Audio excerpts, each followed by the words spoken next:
Hello my marvellous sausages. Right then, let's do another Legend Lost Sector, and this one is the Bunker E15 on Europa. You can use the new spanky landing zone in Eventide Ruins to get there quickly, save you a trip on your Sparrow. So let's have a little look at the modifiers for Bunker E15. So we've got Shocker. Now when defeated, goblins spawn arc pools that cause damage over time. Watch out for burning your tootsies there. And of course we've got champions again, and they're Vex champions this time. So we've got Barrier and Overload champions. So we've got to take account of that in our mods. And then we've got our standard legend modifiers, locked loadout, match game and extra shields. Match game, of course, means that you have to match your element to the shield in order to destroy it, and extra shields mean all the gits have just got extra shields. Lovely. Then we've got Memory of a Frozen Conundrum, or in other words, incoming arc and aerial damage is increased. We've got lots of dregs chucking electric grenades at us, so you've got to watch out for that. For the next one, we've got Forlorn Miasma, which means 50% void damage dealt and received. So obviously our build is going to be heavily void influenced, and of course we've got limited revives. So let's have a look at my build that we've got for this Legend Lost Sector. Well, of course, because we've got the Void Burn, I'm going as a Void subclass. So with that in mind, I'm actually going to be using my Controverse Holds. These give you stronger grenades, basically. Resist incoming damage while charging your Void Grenade with Chaos Accelerant, Feed the Void, or Handheld Supernova. Depends whatever your poison is, really. So I've gone for the top tree Void Walker because I've got the Cataclysm, which is the Seeking Nova Bomb, and I've got the Chaos Accelerant, so you can overcharge your grenade by making it deadlier and more effective. Now, of course, if you're running a Titan, you can use the Doomfang Pauldrons, which are really handy for the Void subclass, or even the Orpheus Rigs if you're running a Hunter. But having a look at the mods I've stuck in, so in my face, I've stuck in a bow ammo finder because, of course, I'm using a bow, and I've also got the rocket launcher ammo finder because I'm using the rocket launcher too. And now for Overload, I've decided to go for the Anti-Barrier Scout again. This is something I tend to run quite a lot of the time because it's very handy having a scout, and it only takes up 1 point, whereas the Sniper anti-barrier takes up 6, so that does preclude you from sticking other things in, maybe. So that's why my reason why I choose anti-barrier for my scout. And of course, like I say, we've got Overload bow as well.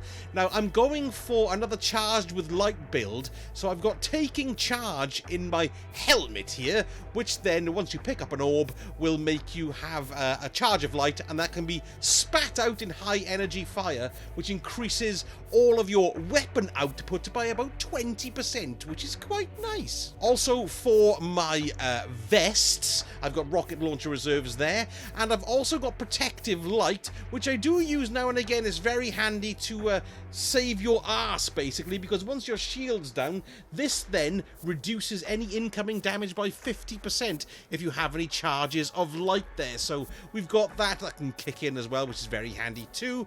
And then for my legs, I've got Arrow Scavenger, Rocket Launcher Scravenger, and I've also got Shield Break Charge, so if you destroy anybody with a matching element, in which case we've got a couple of Void Minotaurs in this, and I'm killing them with Le Monarque, or I'm using me grenades, I'll get a charge of light that way too.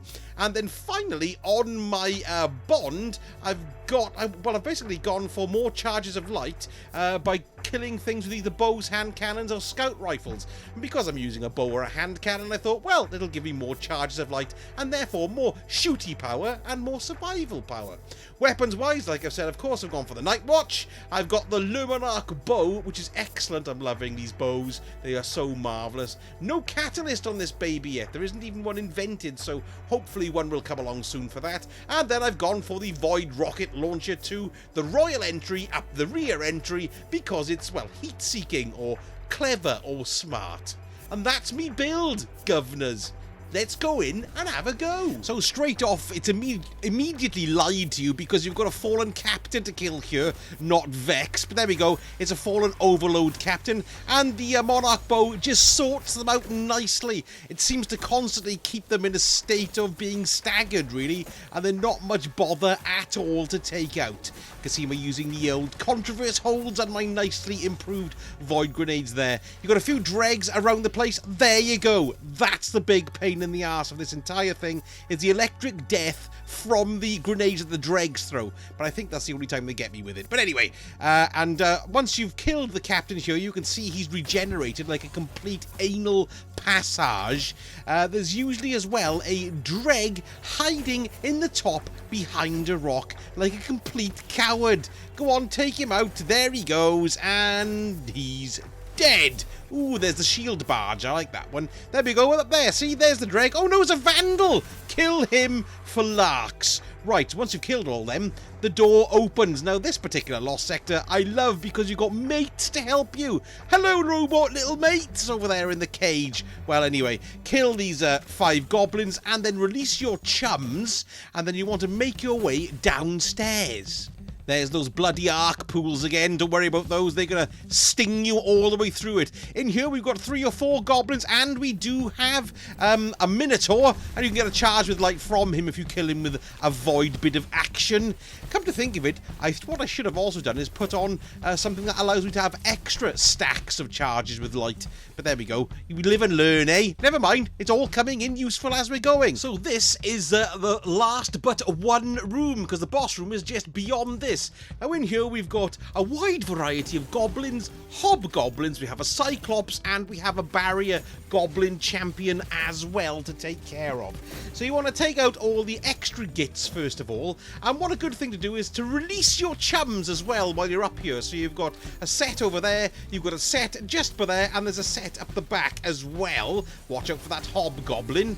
Once you wipe out a certain amount, you're going to get the barrier goblin spawn. So, of course, you need to get your anti-barrier stuff ready. But this is when the Cyclops spawns. Take it out immediately, because one shot from that will blow your ass clean off. Okay, so there we go. There's the barrier goblin as well. One rocket to the face. Take the shield down, and pachonka, he is a goner.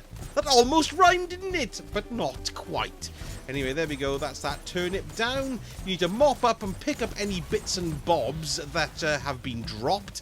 And then we make our way around to the boss room. There is a Minotaur in this as well. You can get yourself a charge with light by doing the match shield thing. There we go. Something else to remember as well is, if you're doing a serious build, you want everything to be masterworked, because when an item is masterworked, there's a lot higher chance of getting orbs of power to drop, which in turn will give you the charges with light. Oh, I'm also taking a finest matter weave here as well, so I get an enhancement core to drop. Right, so here we are going into the final room. We've got my little army of chums there who are going to help me. So first of all, you've got a wave of minions. The worst thing about this section is a wyvern that turns up. I do tend to use this cave mouth here as protection, because you get constantly attacked by the little goblins, of course, but the wyvern, there they are, giving you a bit of kick-in, so using this is very handy. Don't forget, with the void damage being what it is, and that being void, one shot from those wyverns will take you out, so be very careful. Okay, here comes in the second wave, and here's the boss. So by this time, you've probably got quite a lot of super and quite a lot of heavy ammo, so it's not going to take too long to take him out, but look how quickly he can annihilate you. So it's quite handy to stay here and walk back around the corner. It's going to spawn me back outside. But anyway, come in and deliver the kick-ins. So I'm going up the ramp here so I can even out some damage, because I'm going to use my super on him as well. You can use these metal barriers as a good bit of cover, but there is a lot of splash damage that comes from his attacks. Look, there you go, and the splash damage is what can get you. Now what's happened is we've inflicted a bit of damage, and therefore a champion has appeared. We've got another overload Minotaur to deal with, but it shouldn't be too much bother with your bow on. Be careful, whoa, see them, whoa, they're tough. They can really smack your ass if you're not careful. 2 shots, 2 volleys from them, and you're downers, you're outers, boyo. So, you know, make sure you're on your toes, otherwise they'll attack you and kill your ass. But really, once you get on top of them with the staggering, they haven't got much of a chance at all. Now, you can also get a second champion spawning as well, depending on how long your battle is taking. Kicked in the ass again, eh? And in this area, look, my mate's finished the boss off for me because he only had a sliver of health left. The lights have turned white, and that's the end of the Lost Sector. So like I say, do be aware you can have a second Overload Champion too. Now, I ran this about 5 times, and I did not get an exotic drop, which is incredibly annoying. I got an exotic drop with my Titan yesterday. Now, I wonder if it's anything to do with being in the same 24-hour period. Who knows? A nice little Lost Sector to farm. It's pretty short there, and if you did find the video useful, a like and a subscribe would be marvellous if you're that way inclined. And I've also got me a buy me a coffee page where you can, you know, fling me a couple of quid if you're enjoying my, well, my doodads. Thank you so much for watching, and I shall see you all again very soon. Sausage out.